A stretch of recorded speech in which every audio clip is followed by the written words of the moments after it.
আজকের ভিডিওতে আমরা দেখব AWS এর যে ৩ ধরনের স্টোরেজ আছে EBS, EFS এবং S3 এই ৩ টের কম্প্যারিজন দেখব এবং কখন কোনটা ইউজ করতে হবে এবং কখন কোনটা ইউজ করলে আমাদের জন্য ভালো হবে এবং কস্টিং সেভ হবে সেই জিনিসগুলি আমরা হ্যান্ডস অন ডেমো দেখব এবং আমরা টপিকসগুলি নিয়ে কথা বলবো।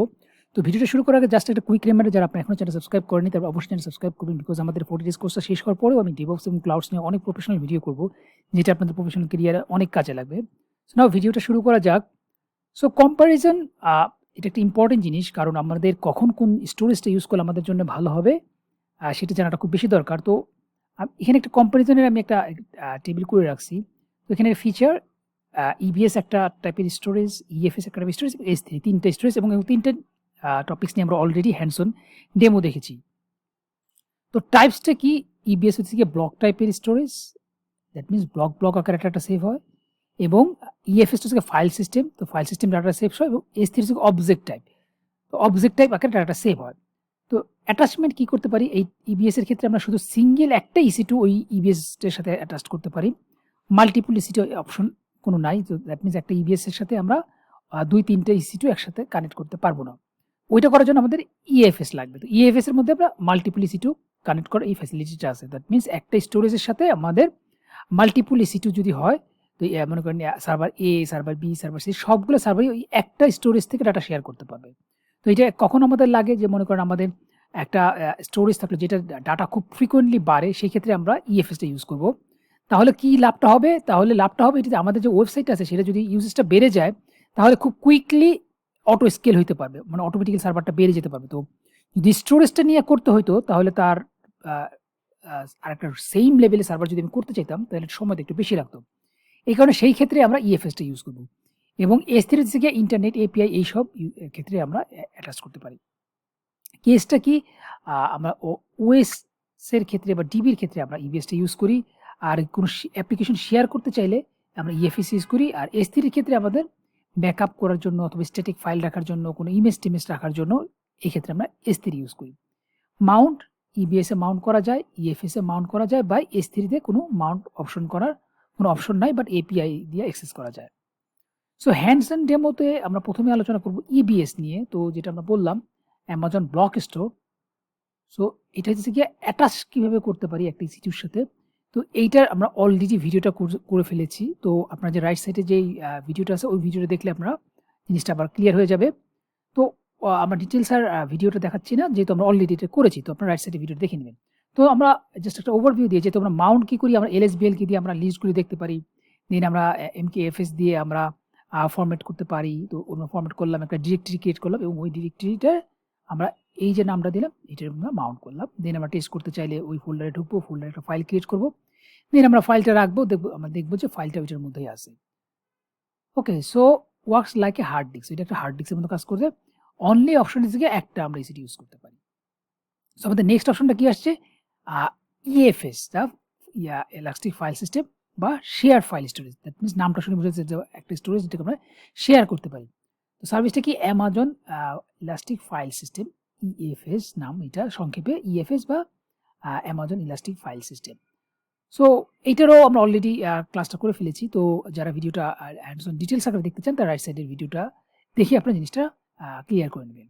সো স্টেপ 1 এ কি হলো? আমরা একটা ডিরেক্টরি ক্রিয়েট করলাম EFS নামে। দেন আমরা এই যে একটা EFS ক্রিয়েট করছি, এটা একটা আইডি থাকে, ওই আইডি দিয়ে আমরা এই যে ফোল্ডারটা ক্রিয়েট করলাম ওইটার সাথে আমরা মাউন্ট করে দিলাম। সো এখন তাহলে ওই EC2 থেকে আমরা ওইটাকে ইজিলি অ্যাক্সেস করতে পারি। সিডি করে আমরা যদি ফাইলে ঢুকি, দেন আমরা যদি ট্রাইস করে একটা ফাইলকে ক্রিয়েট করি, তো ফাইলটার মধ্যে সেভ হয়ে যাবে।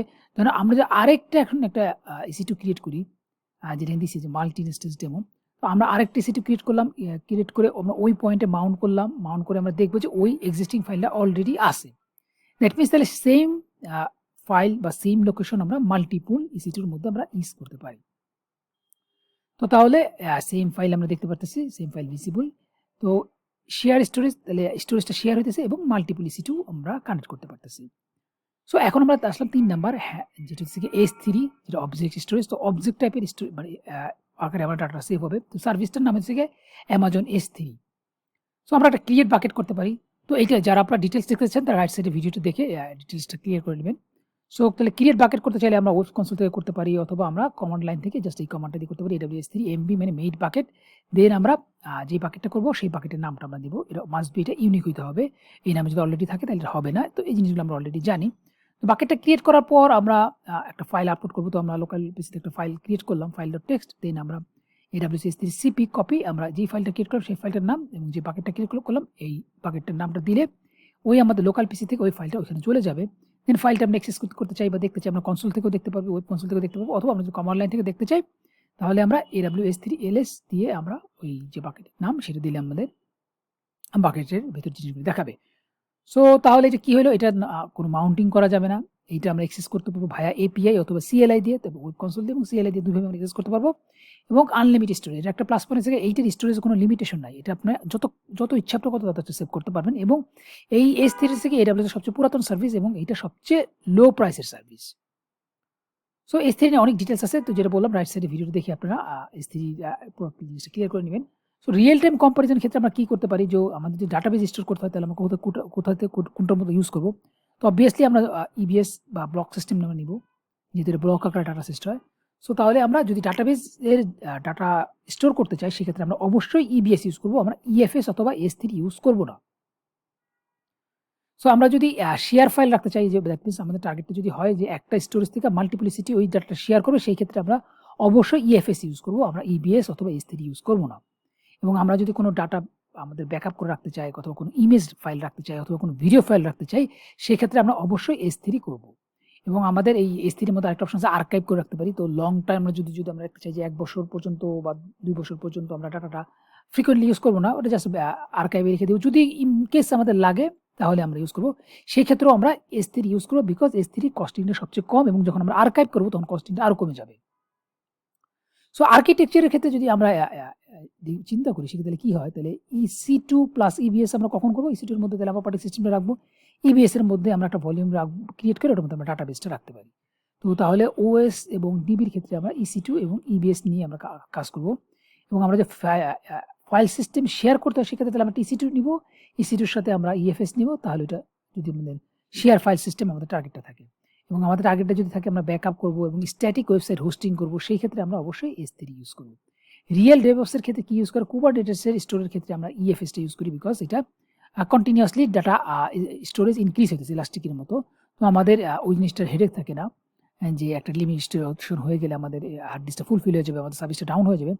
সেই ক্ষেত্রে আমরা প্রেফার করি যে EFS ভলিউমটা ইউজ করার জন্য। এবং CI/CD নিয়ে যখন আমরা কাজ করবো, CI/CD আর্টিফ্যাক্ট একটা কম্প্রেস করা একটা ফাইল, যেটা মধ্যে সবগুলি আমাদের একটা ওয়েবসাইটের কথা চিন্তা করি, ওয়েবসাইটের পুরো ফাইলটা কম্প্রেস করে একটা ফাইল করে রাখা হয়, সেটাকে বলে আর্টিফ্যাক্ট। সেই ফাইলগুলো আমরা নর্মালি যখন করি CI/CD ক্ষেত্রে আমরা S3 রাখি, এবং ডাটাবেসের ক্ষেত্রে আমরা অবশ্যই EBS ইউজ করবো। তো কমন মিস্টেক আমাদের কি হয়, আমরা S3 as a DCC use করতে চাই using EBS for multiple server. তো EBS মাল্টিপল সার্ভার কাজ করবে না, তো বাট আমরা করতে চাই, করার পরে দেখি হয় না, তো তখন আবার আমরা EFS ট্রাই করি। ইগনোরিং কস্ট ডিফারেন্স, তো আমাদের কস্টটা যেই ডিফারেন্সটা ওইটা আমরা না বুঝেই কাজ করতে চাই। তো কস্টিংটা একটা বেশি খুব ইম্পর্টেন্ট বিষয়। তো এই কারণে আমাদের বুঝতে হবে যে আমাদের কস্টিংয়ের মাথায় চিন্তা করে আমরা কোন ধরনের স্টোরেজটা ইউজ করব। তো আমাদের সামারিটা যেটা বুঝলাম, EBS হচ্ছে গিয়ে সিঙ্গেল সার্ভার ডিস্ক, EFS হচ্ছে গিয়ে শেয়ার ফাইল সিস্টেম, এবং S3 হচ্ছে গিয়ে অবজেক্ট স্টোরেজ, এবং এটা ইন্টারনেট বেস, যেহেতু ইন্টারনেটের মাধ্যমে আমরা ওই অবজেক্টটা যে কোনো জায়গা থেকে দেখতে পারবো। সো আপনাদের জন্য যেটা হোমওয়ার্ক থাকবে, আপনারা একটা EBS ক্রিয়েট করবেন, ক্রিয়েট করে এটা মাউন্ট করে দেখবেন যে প্রপারলি কাজ করতেছে কিনা, ওইটার মধ্যে একটা ফাইল রাখবেন, ফাইল ক্রিয়েট করবেন, দেন আপনারা আবার EC2 রিস্ট করে দেখবেন ওটার সাথে মাউন্ট অবস্থায় আছে কিনা। তো এই জিনিসগুলো আপনারা টেস্ট করে দেখবেন। EFS মানে সেই আপনার EFS ক্রিয়েট করবেন, ক্রিয়েট করে ওটার মধ্যে একটা ফাইল রাখবেন, দেন আরেকটি EC2 ক্রিয়েট করে ওই EFSটাকে অ্যাটাচ করে দেখবেন যেই ফাইলটা আগে করা হলো আগের EC2 থেকে সেই ফাইল অলরেডি আছে কিনা, তো সেই জিনিস হ্যান্ডস অন ডেমো দেখবেন। এবং আপনার S3 বাকেট ক্রিয়েট করবেন, S3 বাকেট করে একটা S3 ওই বাকেটের মধ্যে একটা ফাইল আপলোড করে দেখবেন, দেন আপনার ফাইলটা প্রপারলি অ্যাক্সেস করতে পারতেছেন কিনা সেই জিনিসটা দেবেন। তো এইটাই ছিল একটা সিম্পল ভিডিও, বাট এটা একটা ইম্পর্টেন্ট টপিক্স, বিকজ আমাদের জানতে হয় যে কোন টপিক্সটা কখন আমরা ইউজ করবো, কোনটা ইউজ করলে আমাদের কস্টিংটা কম হবে। তো এই জন্য আমি আপনার একটা ভিডিও করলাম, যে ভিডিওটা করলে আপনাদের এই স্টোরেজ সম্পর্কে আপনাদের কনসেপ্টটা পুরো ক্লিয়ার হয়ে যাবে। তো আশা করি ভিডিওটা আপনাদের ভালো লাগবে। যদি ভিডিও ভালো লাগে তাহলে আপনি অবশ্যই সাবস্ক্রাইব করবেন। তো নেক্সট ভিডিওতে আমরা AWS এর ডিফারেন্ট টপিক্স নিয়ে কথা বলবো। সেই পর্যন্ত ভালো থাকেন, আল্লাহ হাফেজ।